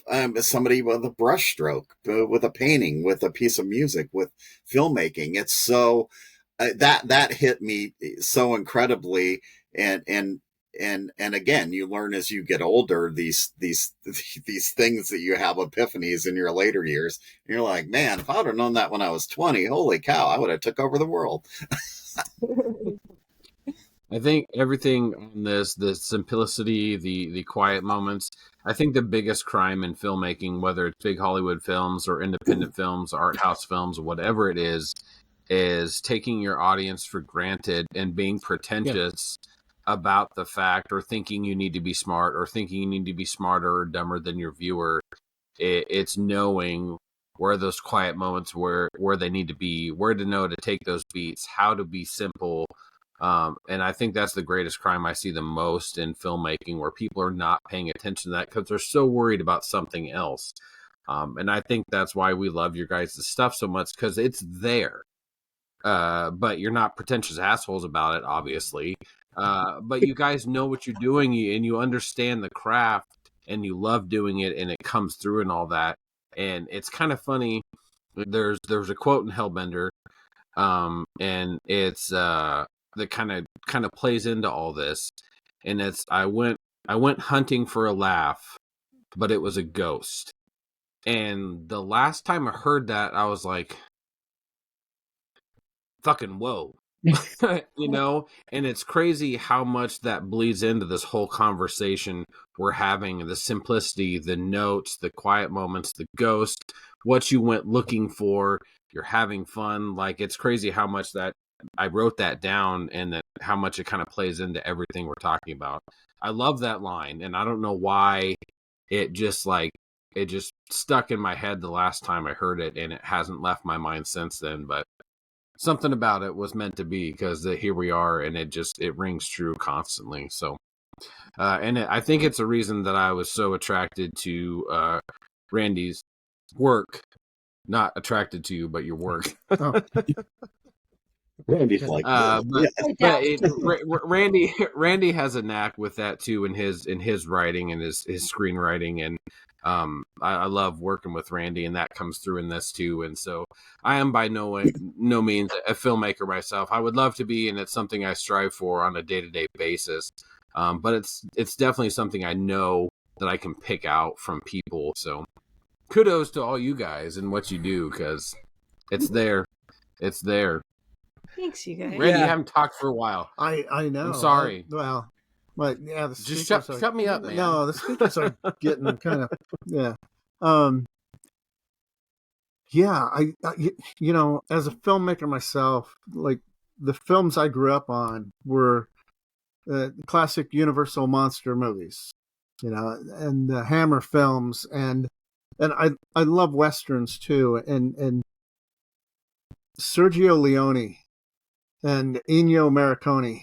That was a marriage made in heaven, because the two of them knew when the music should come in and when there should be no music. And the one of my favorite opening scenes to any movie is Once Upon a Time in the West.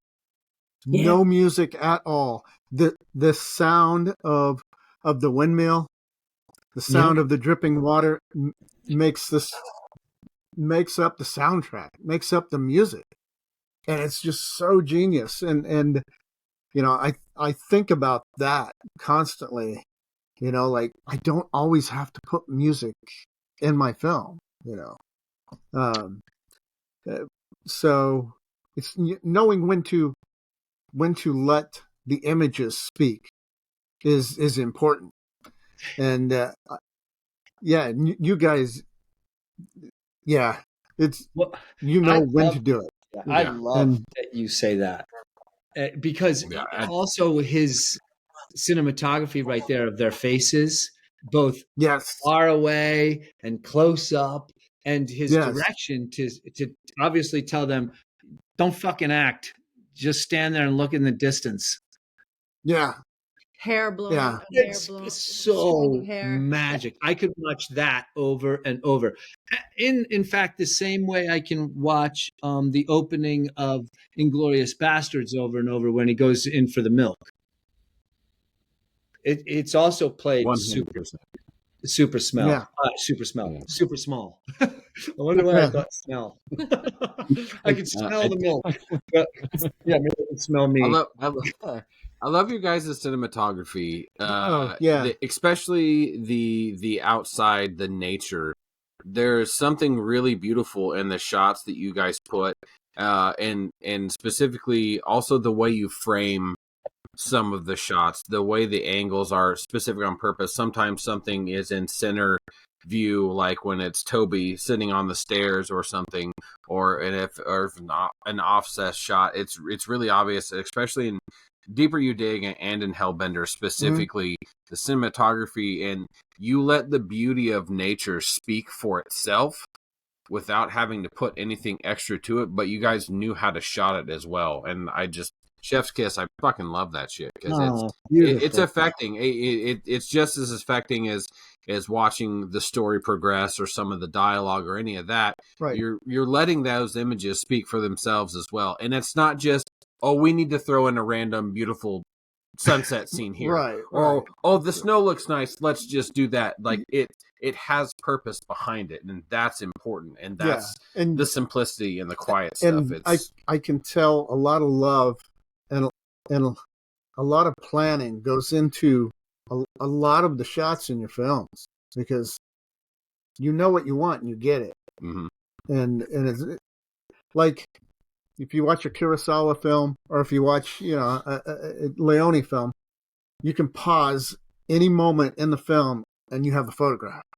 And And one of the things, I've been on sets before and talking to cinematographers or DPs, and I'm like the first big set I was on, I was talking to the DP, and I said, what should I study?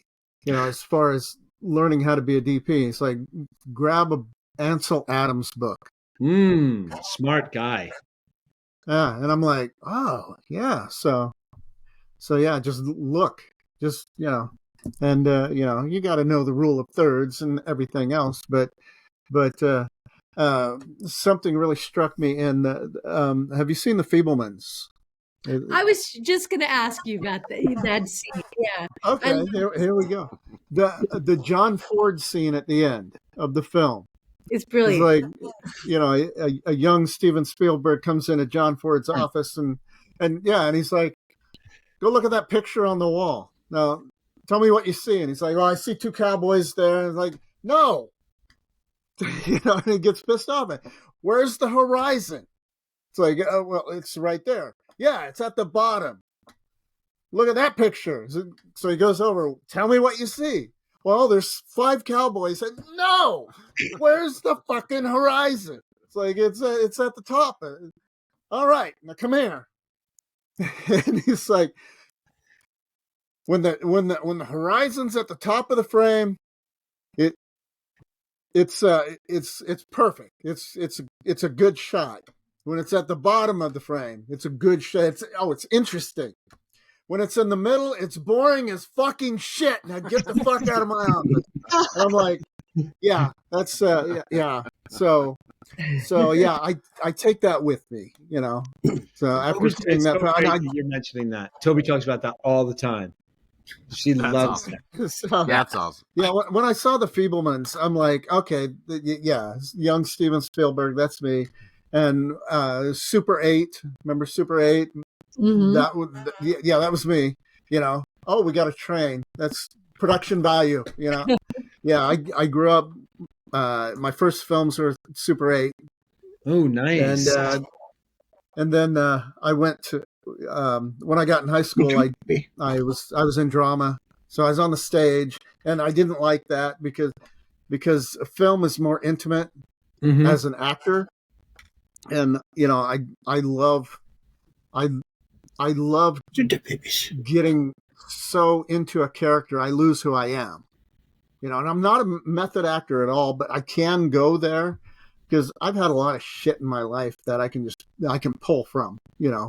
And but yeah, it's I love acting, I love directing, I love writing. Like right now, I'm working on a script. It's a rom-com. All right, that's hard. Yeah. But at the 30-page mark, it turned into a horror movie. I don't know. It just happens. It just happens. I think that's why we all do it, though, right? It's a way. It's expression.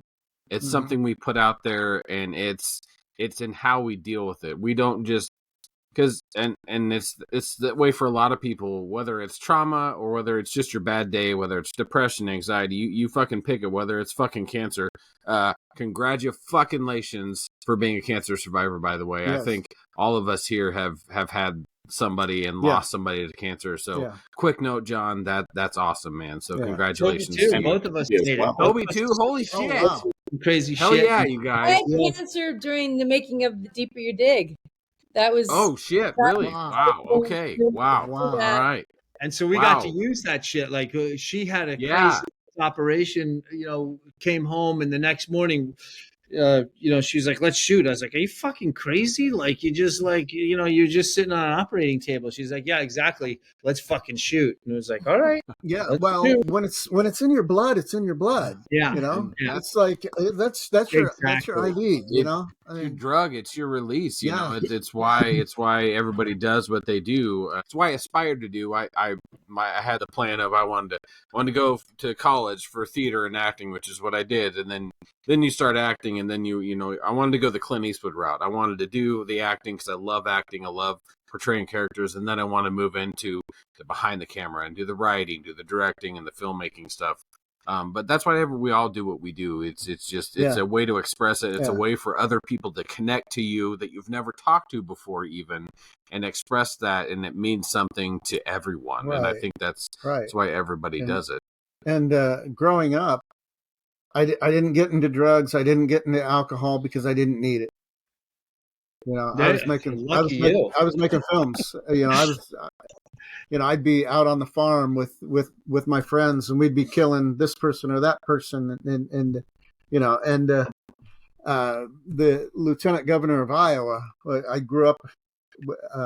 Her son was one of my best friends that I was making movies with, and this is a funny story. We were on their farm, we were shooting a scene, and we were killing somebody, a female, Maddie, and she yells out like, "What the hell's going on out there?" And we're like, "Oh, we're just killing Maddie. It's okay."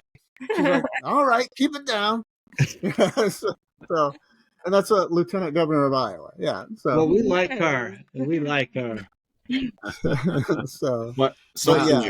That Randy brought up, and I think it made my wheels turn a little bit, is that a lot of times in your guys' work, I can see a still photograph, like you could freeze a frame and it would be, and what came to mind immediately when we were talking about that, when Zelda's kind of in Deeper You Dig, when she's kind of haunting you, and some of those, the composition of those shots is almost like a still frame. And again, something else that made me think of it is my stupid folk horror obsession that's going on right now. And I saw A Field in England for the first time by Ben Wheatley, and I'd never seen that. And they actually use, I don't know if you've seen it, but they pose the people in photographs like you would have back in the olden times, when people are actually, either they made them look like they were in motion and they had to freeze, like if they were swinging a sledgehammer or what have you.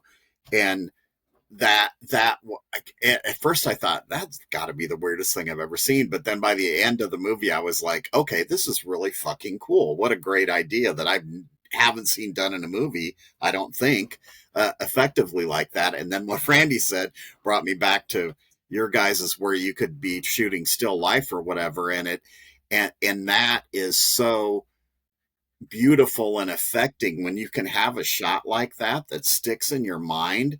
And it, like Stephen King used to say, the filter goes through, but all the bad stuff sticks in his mind, and that's why he can write about stuff like that.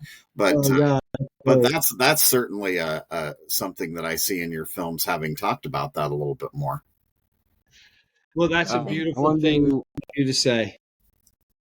I want to do a quick shout out to Zelda and Lulu, especially Zelda, because she does a lot of acting on your guys' films, and I just want a shout out to them. How wonderful and exciting it is to see them on films. Yeah, especially if you're a fan of your guys' films, you're watching Zelda grow up, basically, essentially, throughout these films. So it's such a cool and exciting thing to see, and she has so much just inherent raw talent. It's mind-blowing because you're watching her at a young age and you're watching her grow up. So I know she's not here with us, but I just want to let the viewers and listeners know to go check out the films, to pay attention to those two as well, because those guys are a wonderful joy to see on film. So kudos to you guys, because it runs in the blood, apparently. So that's awesome. I won't lie. I would talk to you all fucking night long if I could, but I'm sure you guys want to get back to your evening as well. So if you want to start wrapping up, we can. But I do have a couple questions that I want to pop off to you guys before bringing this to an end. So a couple things, and anybody we talk to or have interviews with or anything like that, I ask them a couple questions just because it's something I like to hear. First of all, I always want to ask anybody that does this, because we appreciate the art you guys give us, and it's wonderful, it's fantastic, and please keep bringing us to us. So number one, we thank you for all that stuff. We thank you for your art you give us. Yes. Is there a piece of your art that, a film you've done or something you've done that you would like more people or more fan or any of your fans to pay more attention to, that they may not 100% have caught right away in some of your bigger releases? Is there something you would like to say, hey guys, I know you love this stuff, I know you got to see this, but I would really love for our fans to come check out this? Me, I would never recommend anybody check out anything I like when they just discover it. Okay. Yeah, Fair enough. Yeah, that's organic. Yeah, I think I'll second that that. is. That's awesome. I just know that sometimes there's things that people do, and they're like, you like speaking with Kane Hodder. Everybody knows him as Jason or as in Hatchet, but maybe he has that film that he's like, but I did this film and nobody knows about it, but I really like you guys to check it out because it was special to me and I loved it. So I always like to ask anybody we talk to, is there something special that maybe somebody doesn't know about that you guys like to? Second question is, do you guys, let's say you have whatever means you need, whether it's extra stuff, whether it's a bunch of money, doesn't matter, or if it's somebody you want to work with, is there a dream project that you really want to happen one day? Or if you were just given keys to the castle, whatever you want, what would it be? It's so funny. I like the way we work. Even if we had tons more money, I don't think much would change. In fact, little has changed since the very first film we made in 2010. That doesn't mean, maybe that money would go towards traveling to some more exotic locales. I don't know, but I like what we're doing. Yeah, I would say keep kicking our ass and making it hard because that's what's fun about it. And I will say to you, that is probably my favorite answer to hear from actors, filmmakers, directors, writers, is nothing, because I love what I do and I want to keep doing it. So that's like the most humbling fucking answer to hear out of anybody. Yeah. And that is an absolute testament to anybody that watches or listens to this episode or knows about your guys' work or knows you. That right there says everything you need to know or hear about you guys doing what you do because you love it that fucking much. So nice. That's awesome. That's awesome. Have you guys? Is there any kind of creature you've like in the back of your mind? You're like, man, I really want to do, a werewolf. Or I know you mentioned vampires earlier. Is there something that you guys are interested in that you think you might want to get around to eventually? Yeah. I think it would be cool to shoot something like on the water, like in the ocean, would be like a very new environment. And I'd love to see kind of what we did on the ocean would be pretty, and under the water. Nice, Toby. What about you? Me, so Toby knows I just have relentless nightmares. And in them, I know that pure evil is right past the darkness, and I know it's there, but I don't want to be scared of it, and I try to make it show its face.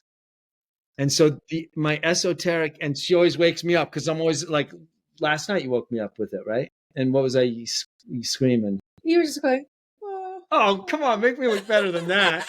Well, okay, the other night you were saying, I can see you. I can see. That's better than, I'm scared. But I'll tell you what, I'm fucking terrified, but I've got to see it. And so my esoteric answer is, whatever's in that darkness, I'm going to find it and I'm going to show it to everybody else so they can be scared shitless and go, oh God. That's awesome. That's awesome. Man, you guys have been such a joy to talk to. I was so excited. Let us say I was so excited when we've loved talking to you. Really, I mean, you guys have such wonderful insights, and you're so relatable, and you're so smart, and you're fun. And this was a really fun conversation. It has been wonderful. Yes, it's been nice to sit here and talk. Thank you, three. Yes, I had a bad feeling we were way over in time, but I didn't know we'd been sitting here for 2 hours. And I was just kind of like, man, I can talk till midnight. I was worried about that, because I never want to keep people on too long, but if the conversation is organic and going, I don't necessarily want to stop it either, but I want to be respectful. I was overjoyed when John got back to me. And anytime you guys want to come on, just let us know. We were happy to have you on. Any moment, anytime, just get a hold of us. Next time we're coming back, we'll see you in Lulu. Hopefully for Mother of Fun.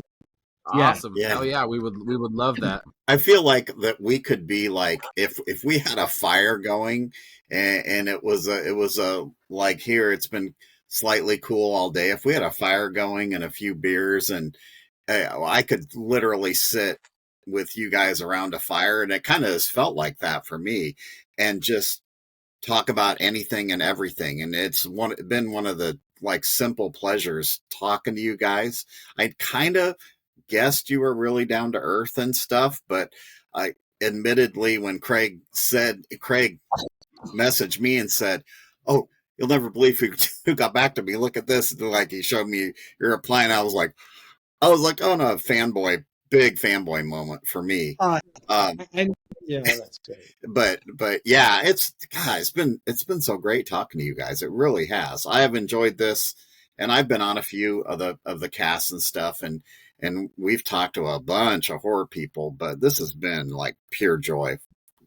Well, for us too. And I apologize. Like, it's so like, I'm so glad that actually, I don't even know how I saw like that part of Facebook. Like, I don't even know whether I could get back to whatever that was. It was like, and suddenly I'm like, oh, I have like 120 messages, and I I start going through, and I saw yours. Most of them were like, just what, I don't know, spam or something like that. And there was this great message, and I was like, oh, I got to reply to this person. I can't believe I've never seen this. And then I saw it was like 2 years late. You know what I mean? I was like, oh my God, what a terrible. Yeah, I love reaching out to. I mean, who doesn't want to try to talk to the greats of the genre? I would love to sit here and talk to John Carpenter, but it's just not in the cards unless we catch him in a convention, and we get to do an interview or something. But the whole reasoning behind the podcast, it had been gestating with me for years. I've had the name for years, and I kind of shopped it around. It just never really came to fruition. And the craziest thing happened. Randy and I have known each other since 2014. 2014. Yeah. Never met. Never met. And he was in the process of making his second film, and it was going to be a werewolf film. And I have just the biggest hard-on for werewolves. They're like my favorite creature. I love werewolves. Maybe I can get back into trying to do, filmmaking and getting back into that. So I had reached out to him, knowing that he was making a new werewolf film. And then, I was living in Cincinnati, Ohio at the time. Cincinnati, Ohio. And it didn't end up working out. The film didn't end up working out, but we just kind of stayed in contact low key for years. Yeah. And we just happened to be chatting, and I had sent him, I had shared his Etsy page because he does artwork. So I just like to support friends and everybody who does stuff. So I shared his Etsy page on socials, and I happened to be looking through the shop, and for whatever reason, it said his hometown, which I didn't know he was from. And his hometown is the same area that my wife and her family is from. Yeah, and I was like, same town. I messaged him like, dude, why the hell does your shop say this? He's like, well, that's where I'm from. I grew up there and I graduated from there. I'm like, you have to be shitting me, man. Like, I'm surprised you're not related to my wife somehow, because like she's related to 80% of the population down here. That's crazy that you're down here. And he just so happened to move back here. And I was like 3 years ago. 3 years ago. And I was like, hey, you want to do a podcast? I've been shopping this around and really want to do it. And here's the funny thing. I'm like, oh, I don't know. I got a lot going on, and I really don't. What's the name? Going on the Macabre. And I'm like, okay, I'll do it. So, I'll tell you what. You guys have the art of not ever interrupting each other. Oh, that's it. At least Tonight Show.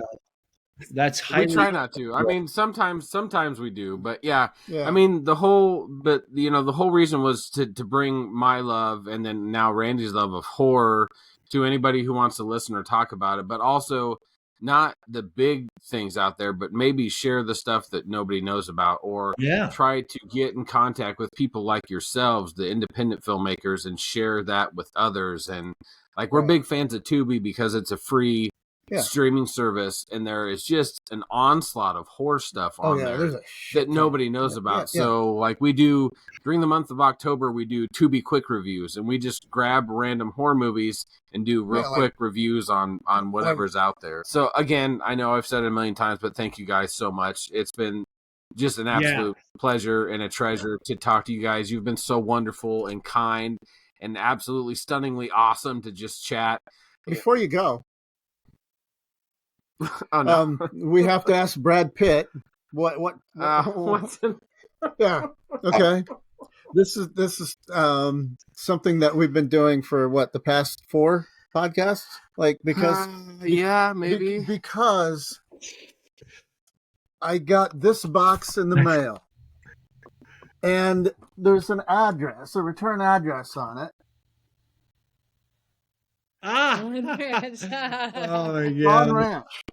Okay. We don't know what's in this. Open it. We have no clue what's in this. It's heavier than hell. Yeah, and oh wow, it is massive. heavy. So, and I don't. What's in the box? What's in the box? And I don't think it came from Uncle Charlie. I don't think he's doing this stuff. I don't think so. Spawn Ranch. Who the hell knows? Yeah. I don't know.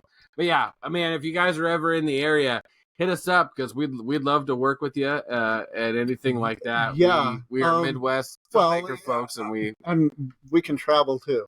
So oh yeah, absolutely. But yeah, thank you so much. And anytime you guys got new stuff coming out, feel free to let us know. We can we'll get a show going and we can get it out there to people and promote and support you guys because everything you guys do, we want to get it out there to as many people as possible and share it. So definitely, yeah, we would love that, and it's super generous. And I hope that we do together one day. Yeah, it'd be wonderful. We love to support our friends and family, and you guys feel like friends and family to us. I mean, watch out, we're in Iowa a lot. No, hit us up anytime hit us up anytime you're here. Anymore.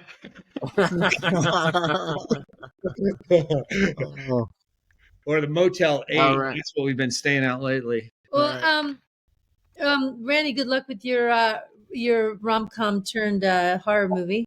And everybody, I just hope you have a great rest of the spring and summer. And thanks, you guys. Yeah, peace. Thank you, guys. Absolutely. Thank you guys so much. Thank you guys so much. And you guys take care. And we can't wait for Mother of Flies. I'm excited. Yes. Right on. I'm excited. I can't wait to see it. I can't wait to see it. Yeah. I'm going to email you, Craig. And yeah. Peace, gents. Awesome. Really nice talking with you guys. Thank you. You guys too. Thank you guys so much. You take care, and we will see you hopefully sometime soon. Yes. Absolutely. Yes. Bye. All right. Take care, guys. Thank you. Oh, thanks, you guys.